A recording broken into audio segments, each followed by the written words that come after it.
I'm going Brian Ortega. Diego Lopes is obviously an absolute menace. Like, he is so dangerous. He is so dangerous. But don't underestimate Brian Ortega's striking.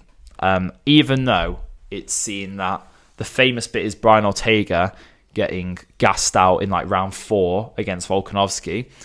Brian Ortega was the one putting the pressure on very late in the 5th round, landing shots on Alexander Volkanovski. Obviously, he got knocked out by Rodriguez, but then came back 2 years later and then beat him effortlessly. Was it effortlessly? I can't remember. And he's plucked his wings, plucked his feathers, broke up with his girlfriend, etc. He's on a new... He's not, I want to say the old Brian Ortega's back, but I don't even think so. I think there's a new Eagle version of Brian Ortega. He's going the Khabib method. Diego Lopes is so dangerous, obviously. But Sadiq Youssef, that knockout was really good. Don't get me wrong. But it was a bit... Sadiq Youssef was a bit disappointing how he left his chin there when they were in the clinch.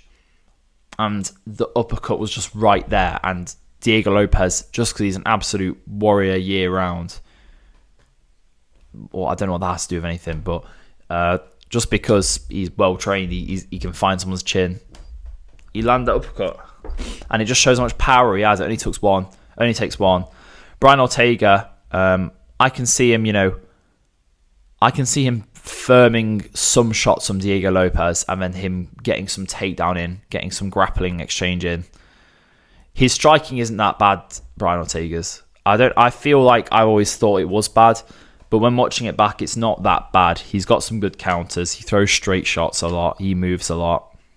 And we don't know if his back leg is still hanging behind when he moves. Hopefully not. But I can see him beating Diego Lopes. Brian Ortega can draw on his experience. He's fought Alexander Volkanovski and didn't get finished. Yeah, Rodriguez did finish him though, which is weird. Did get finished by Max Holloway, but went 4 rounds with him. Then he's got knockouts against, Frankie Edgar, Diego Tavares. Let's not forget Diego Lopes as well struggled with Movsar Evloev, who obviously he just rides people, throws them around. I think Brian Ortega has improved his grappling even further. He's got very good grappling, hasn't he? I think he's going to win by submission. But I'm not going to say that. I can see Brian Ortega, getting a submission.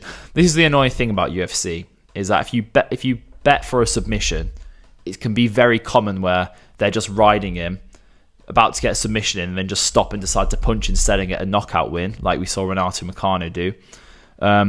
Or the other way around, where they drop them, you think they're going to go for a knockout, and then they just get a submission in.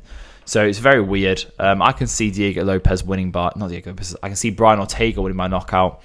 I think Brian Ortega is going to win. And that doesn't say anything bad for Diego Lopes. Diego Lopes can still make the top 10 pretty easy. I still think he beats so many guys. But Brian Ortega is legitimately up there in the